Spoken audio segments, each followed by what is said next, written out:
mahali kuku yetu iwezi ingia. Kuku yako itaingia 12 floor bwana boss. Sasa hii vitu yote unajengea nani kama unatupiga risasi? Unajenga ati affordable housing. Nilienda Funyula na watu wa Funyula wanajua. Funyula wamejenga affordable housing inaenda 12 floor huko. Sisi Waluya tunajua hatuishi mahali kuku yetu iwezi ingia. Kuku yako itaingia 12 floor bwana boss.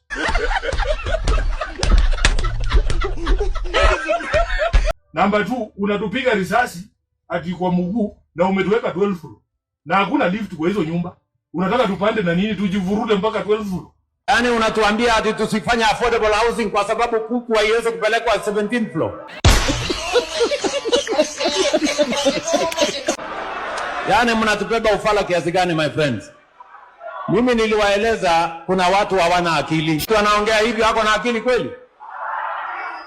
Wako na akili kweli? Mimi nataka niwaulize. Mimi nasikia ati kuna mwingine anasema ati anataka watu waendelee kukaa kwa slums. Ati anapinga affordable housing.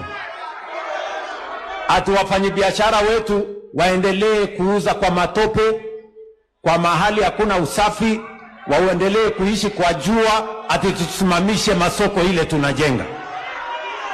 Ati wanatuambia ati vijana wetu wale wa university na TVET waendelee kukaa kwa slums, tuache kujenga hostels. Mimi wakati niliwaambia kuna watu hawana akili, mlikuwa mnafikiri na waonea.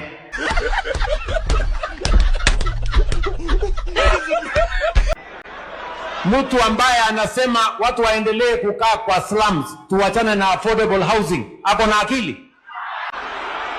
Mtu ambaye anasema watoto wetu wa university waendelee kukaa vitongoji duni, tusijenge hostels ya watoto wetu kupitia affordable housing, huyo mtu wako na akili?